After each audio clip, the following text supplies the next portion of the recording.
सज्जनों, श्रीमद् भागवत महापुराण के 12वें स्कंध में भगवान सुखदेव जी महाराज परीक्षित को 4 प्रकार के प्रलय बता रहे हैं। ये काल की सूक्ष्मतम गणना की बात है। इसी महापुराण के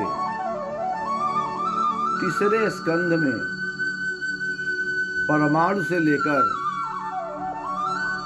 द्विपरार्ध तक काल पर विचार किया गया है।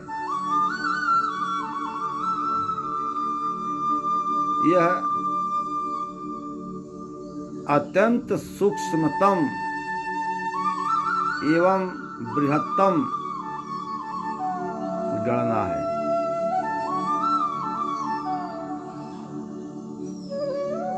सुखदेव जी महाराज ने महाराज परीक्षित से कहा कि हे राजन, 4 प्रकार के प्रलय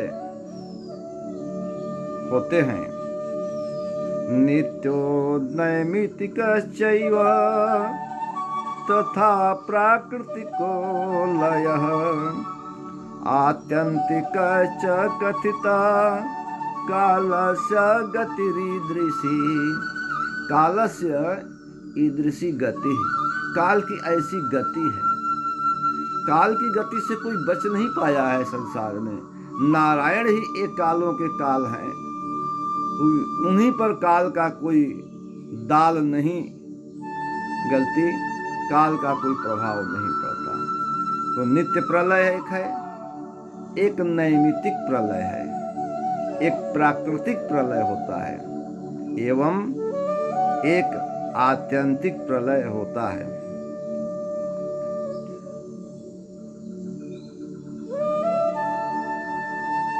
चार 4,32,000 साल का कलियुग, कलियुग के दूना द्वापर, कलियुग के तिगुना त्रेता एवं कलियुग के चौगुना चतुर्युग होता है, सत्ययुग होता है। इन चारों युगों को मिला दिया जाए तो एक चतुर्युग हो जाता है। 1000 चतुर्युग व्यतीत होने पर ब्रह्मा का एक दिन होता है, उसी को कल्प कहते हैं। एक कल्प ब्रह्मा के एक दिन के बराबर ही ब्रह्मा की एक रात्रि होती है। जितने दिन तक रात्रि रहती है उतने दिन तक सृष्टि प्रक्रिया बंद रहती है, अर्थात सभी लीन हो जाते हैं। ब्रह्मा में ही सारी सृष्टि लीन हो जाती है। इसी को नैमित्तिक प्रलय कहा गया है। सुखदेव जी ने कहा कि हे राजन,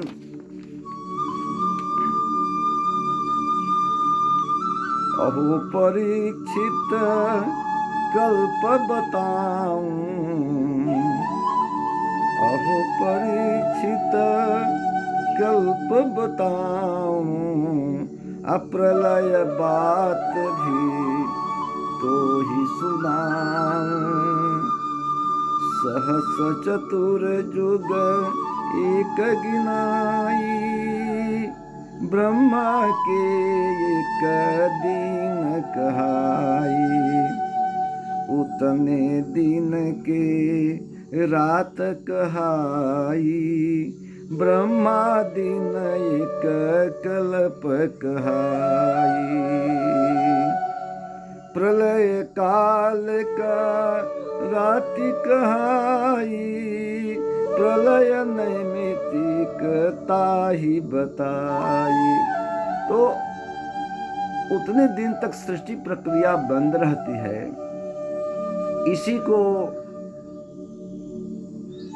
नैमित्तिक प्रलय अर्थात ब्रह्मा के रात्रि, ब्रह्मा के शयन करने के निमित्त यह प्रलय होने के कारण इसको नैमित्तिक प्रलय कहा गया है। ब्रह्मा के 30 दिन व्यतीत होने पर 1 महीना,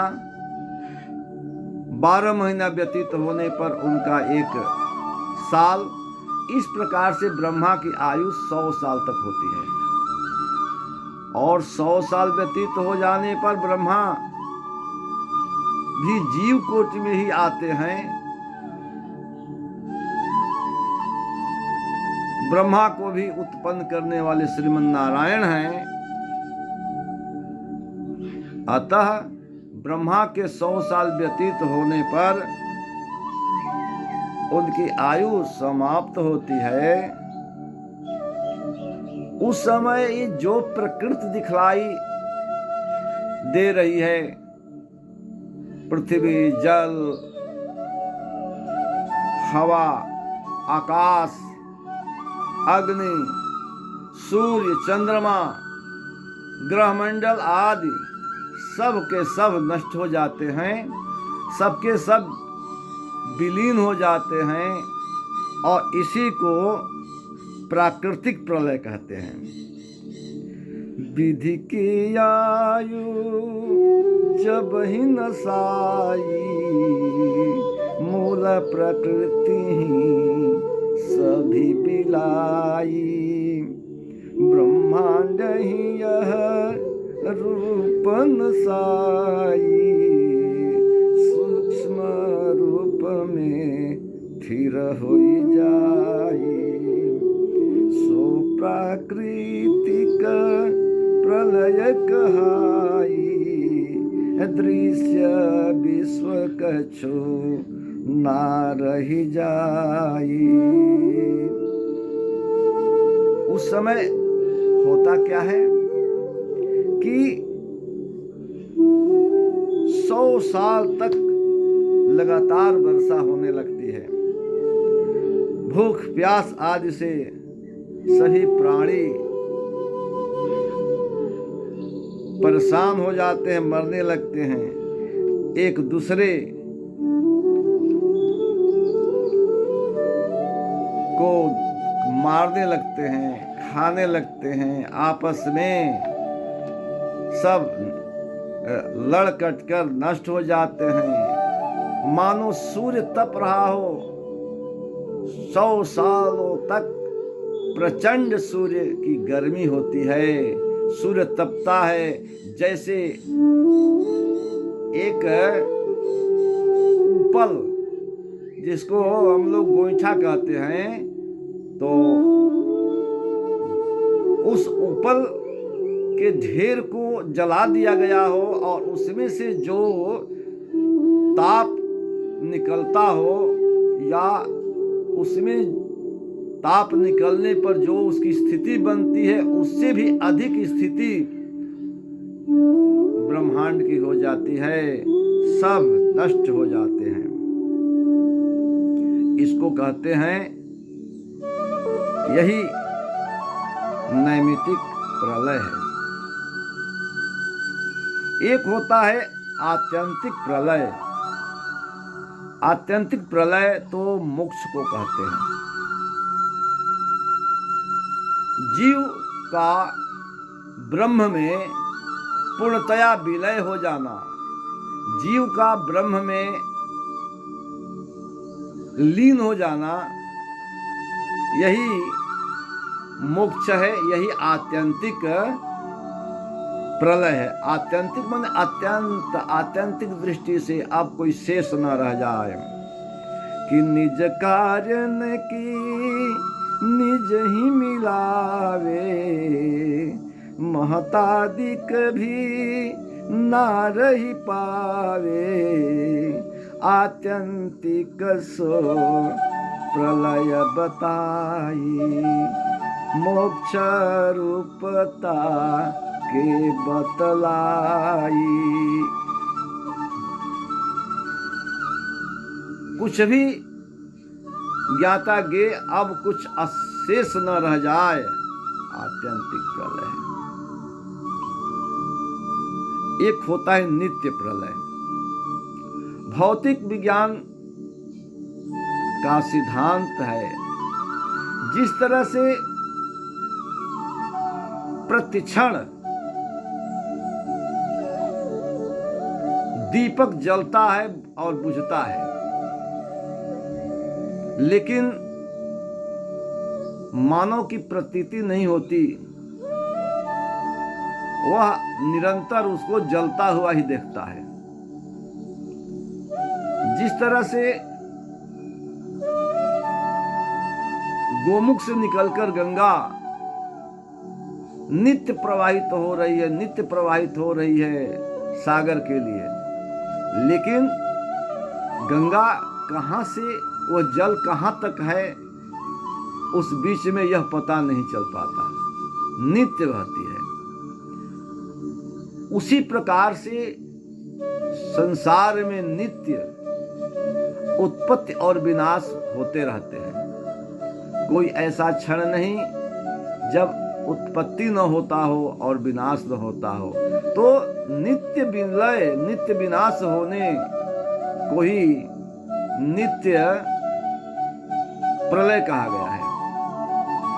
इसको इस तरह से समझा जाए कि एक शरीर के अंदर असंख्य शरीर होते हैं, एक शरीर से असंख्य शरीर उत्पन्न होते हैं और फिर विलीन हो जाते हैं।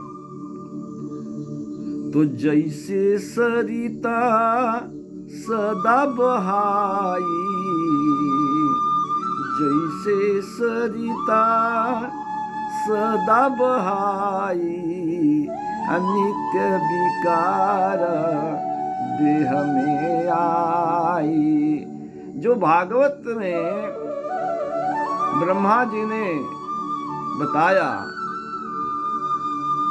एकाय नासौ द्विफलः त्रिमूलः, तो उसमें उन्होंने इस बात को बताया कि उत्पन्न होना, स्थिर होना, बढ़ना, रुकना एवं विनाश हो जाना, यह प्रक्रिया चलती रहती है। जन्म होगा, बड़ा होगा, शरीर में वृद्धि होगी, रुक जाएगा, फिर नीचे के तरफ शरीर गिरेगा, फिर नष्ट हो जाएगा। तो उसी तरह से यह संसार है, यह प्रक्रिया चलती है कि एके तन में कोटि निवासा, एके तन में कोटि निवासा, नित्य नसाई नित्य विकासा, नित्य नसाई नित्य विकासा। जैसी सरिता सदा बहाई, जैसे सरिता सदा बहाई, नित्य विकार देह में आई।